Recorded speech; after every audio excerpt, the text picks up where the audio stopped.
Mustafa welcome welcome welcome welcome Mustafa welcome welcome.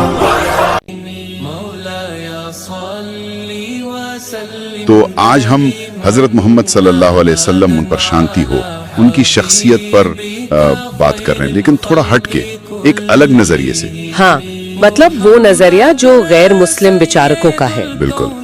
हमारे पास जो स्रोत हैं वो दुनिया भर के अलग अलग विचारक, इतिहासकार, नेता, उन्होंने उनके बारे में क्या कहा, क्या लिखा है। जी। मकसद ये समझना है कि उनका असर सिर्फ मुसलमानों तक ही क्यों नहीं रहा। बिल्कुल। और ये स्रोत काफी दिलचस्प तस्वीर दिखाते हैं असल में।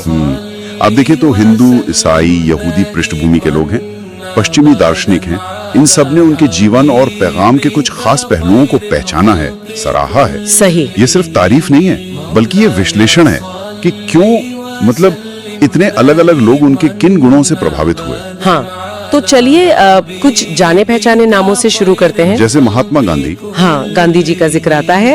उन्होंने कहा कि इस्लाम जो इतनी तेजी से फैला वो तलवार के जोर पर नहीं, अच्छा, बल्कि पैगंबर मोहम्मद साहब की जो सादगी थी, गहरी सादगी, उनकी सच्चाई पर जो पकड़ थी, और अपने मकसद के लिए एक जबरदस्त लगन। हाँ, ये तो सीधे सीधे उनके किरदार की ताकत की बात हो गई। बिल्कुल। और दिलचस्प ये है कि गांधी जी जो खुद सत्य के लिए जाने जाते हैं, उन्होंने इन्हीं चीजों को पॉइंट आउट किया। सही बात है। और यही बात आपको पश्चिमी दुनिया में भी सुनाई देगी। जैसे थॉमस कार्लाइल स्कॉटलैंड के इतिहासकार थे। हाँ, कार्लाइल। उन्होंने तो कहा कि कोई झूठा इंसान, कोई मक्कार आदमी इतनी बड़ी क्रांति नहीं ला सकता। उनका मानना था कि वो सच्चे थे, इरादे के पक्के थे। फिर प्रोफेसर मॉन्टगोमरी वॉट, हाँ, उनका भी जिक्र आता है। उन्होंने भी उनकी ईमानदारी और जो सियासी समझ थी उसको माना, और यूरोप को कहा कि भाई पुराने पूर्वाग्रह हटाकर उनको समझने की कोशिश करो। तो मतलब ये जो ईमानदारी और सच्चाई है, ये एक कॉमन थीम दिख रही है। बिल्कुल, प्रामाणिकता।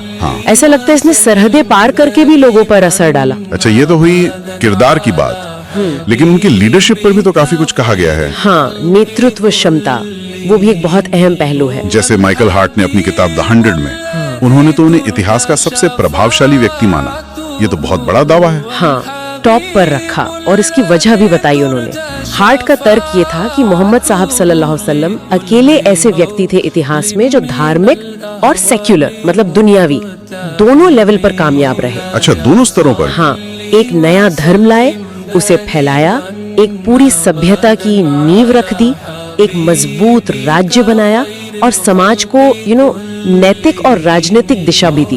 वाह, मतलब बहुत व्यापक असर। बहुत व्यापक। इसीलिए हार्ट ने उन्हें नंबर 1 माना। कमाल है। और फिर नेपोलियन बोनापार्ट का भी जिक्र है, एक सैन्य और राजनीतिक रणनीतिकार। हाँ, ये भी बड़ा दिलचस्प है। नेपोलियन ने कहा कि मोहम्मद साहब ने जो कानून और सिद्धांत बनाए, उनमें वो बात थी कि आज भी अगर वैसा नेता हो तो दुनिया को कामयाब तरीके से चला सकता है। एक सम्राट का दूसरे लीडर के लिए ये कहना, ये काफी मायने रखता है। बिल्कुल। और नेपोलियन खुद, वो कोड नेपोलियन के लिए जाने जाते हैं, कानून व्यवस्था बनाने के लिए। तो शायद वो उस काबिलियत की कद्र करते थे जिससे एक बिखरे हुए समाज को एकजुट करके एक सिस्टम दिया गया। हाँ, ये सिर्फ रूहानी लीडरशिप नहीं है, बल्कि प्रैक्टिकल, जमीनी बदलाव लाने की बात है। सही, एक व्यावहारिक क्षमता। और समाज सुधार की बात चली है तो डॉक्टर B.R. अम्बेडकर का नाम भी आता है। हाँ, अम्बेडकर जी ने इस्लाम में जो सामाजिक बराबरी का सिद्धांत है उसकी तारीफ की थी, खासकर भारतीय संदर्भ में। बिल्कुल, जहाँ जाति पाति इतनी बड़ी समस्या थी और अम्बेडकर खुद दलितों के अधिकारों के लिए लड़ रहे थे, उनके लिए इस्लाम का ये भाईचारे और बराबरी का मैसेज बहुत अहम था। तो ये दिखाता है कि उनके पैगाम को अलग अलग सामाजिक संघर्षों के नजरिए से भी देखा गया। अच्छा। एक और लेखक हैं रॉबर्टसन, उन्होंने भी इसी तरफ इशारा किया कि उनका मकसद कोई सत्ता या दौलत जमा करना नहीं था। तो फिर क्या था?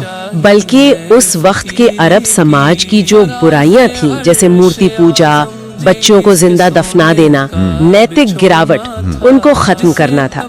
जोर नैतिक और सामाजिक सुधार पर था। ये पहलू भी अहम है। अच्छा, एक और चीज जो शायद कम सुनने में आती है, वो है धार्मिक सहिष्णुता। हाँ, ये भी एक महत्वपूर्ण बिंदु है। डॉक्टर इजराइल वोल्फसन, जो यहूदी विद्वान थे, उन्होंने बताया कि कैसे पैगंबर मोहम्मद सल्लल्लाहु अलैहि वसल्लम ने मदीना में यहूदियों को न सिर्फ हिफाजत दी, बल्कि उन्हें अपने धर्म पर पूरी तरह अमल करने की आजादी भी दी, और ये उस जमाने में जब उन पर दूसरी जगहों पर जुल्म हो रहा था। सही कहा। ये बात आज के टाइम में भी काफी अहम लगती है ना? निश्चित रूप से, बिल्कुल।